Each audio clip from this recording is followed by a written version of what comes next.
Welcome to this week's Tin Dog Podcast. This week I'm going to be recording this live as I walk along the street. Yes, it's like some sort of documentary or some marvellous interactive thing, only less so. Oh look, a car, and somebody thinking I'm talking very oddly into a mobile phone, which of course I'm not. Some of you may have read on the website that I had lost my MP3 recorder. I had in fact lost it behind the PC. So I'm recording today's podcast as I walk from work to the car. As you can probably tell, I'm not exactly out of breath, but my voice is exactly not in tip-top condition. So, this week's show. Well, I'd like to say that first off we were talked about on Who Online, which is very nice. They referred to my show as ideal for people with attention deficit disorder. Yeah. Is that a compliment? I'm going to take it as one anyway. And also the show was described as unique. So well done, you're listening to a unique show. Now, someone also asked how many people listen. Well, the answer is, to be honest, not a lot. Quite a few, more than I thought. But why don't you all do me a favour? Each and every one of you is a Doctor Who fan, and you all know other Doctor Who fans. So why don't all of you recommend me, if you enjoy this podcast, to one of your friends? Just one of them. Go on, you know you want to. Oh look, a car. Right, let's start this week's episode review. The Sound of Drums. Ah yes, episode 12s are usually very good. They do have a certain formula to them. Let's put all the chess pieces in the right position and let's get them to go. But this was very good. To be honest, it was what I've heard described as... Do I say to be honest too many times? Or let's face it? Perhaps we could turn this into a drinking game. Oh, what a surprise, I'm rambling again. Do you think there should be a Tin Dog Podcast drinking game?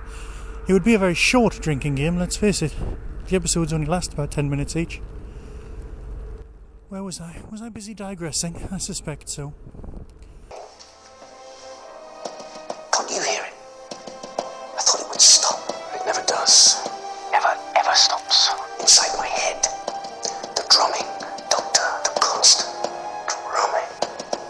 I could help you, please let me help. It's everywhere. Listen.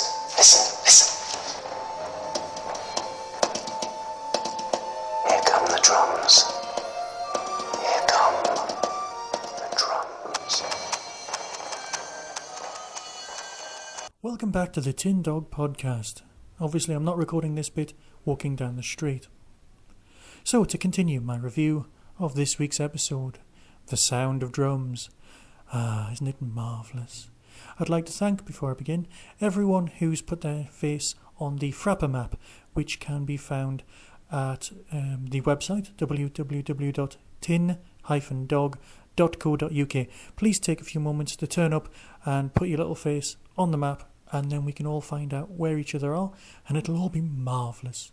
Conversely, there's another little Frapper map hidden inside the MySpace Tin Dog Podcast page, which I'm sure we have. Well, we've now got 35 members. Hello, who's listening? This is the recording for this week's show, and I am sorry it's late. However, I've already covered that, so let's begin. Did you enjoy this week's show? I know I did, and I have heard a phrase mentioned on Fandom that kind of sums up what this week's show was. It was cannon fodder.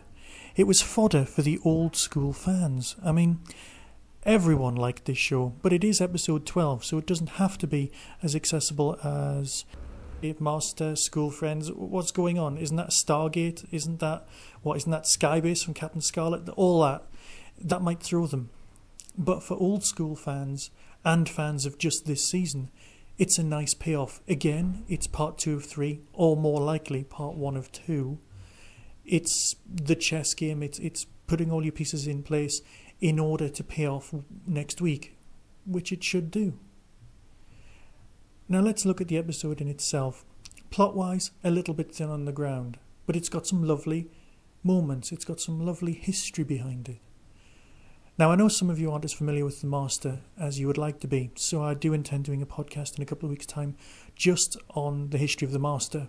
But what I thought I'd do is I'd wait until this episode finished, and then if there was any more history to come out about the character, I could incorporate that in. Now, I hope you understand why I'm doing that. So, we've got The Master, who regenerated last week, despite the fact that he really shouldn't be regenerating, but there was a throwaway line this week that the Gallifreyans gave him back a full set of regenerations, or something along those lines, on the subject of which I'd like to wholeheartedly apologise for something I said last week. I said the Doctor had 13 regenerations. Oh my god, that's like... oh, it's a terrible faux pas. The Doctor has 13 lives. The Doctor can regenerate 12 times. The logic's in there. It's just you always think of the first Doctor as the first regeneration, but of course the second Doctor would be the first regeneration. A bit like in England you go, it's the first floor, but really in America that would be classed as the second floor, because it's the first one above the ground floor, and in America the ground floor is called the first floor. That's not important, but that you can see why I made the error. I apologise. Given that my notes for recording a show are fairly minimal, mainly to encourage my pointless rambling, I hope you understand. Where was I? Ah, yes. Mr. Saxon is now the new Prime Minister. Now, for those of you living in America, England now has a new Prime Minister, as of today, in fact. Tony Blair is going to step down, and somebody else who nobody's actually voted for is going to take charge of England. A lot of people aren't particularly chuffed with this. Now, whether this is a parallel with Tony Blair's handover of power, I couldn't possibly comment. Suffice to say that when Harriet Jones was told, "Isn't she looking a bit tired?" was actually one of the headlines about Tony Blair. I don't want to bring any parallels for Russell's politics or anything like that. Let's face it, I don't know Brussels politics at all.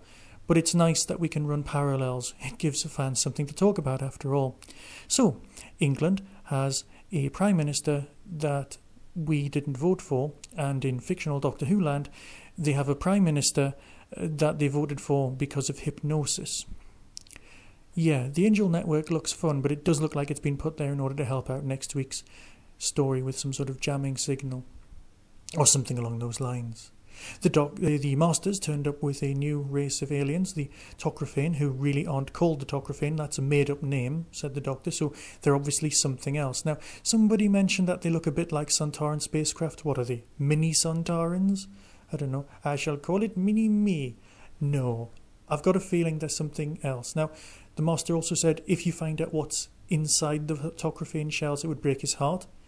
There's only a couple of things that would break his heart, and... are they the new design Daleks?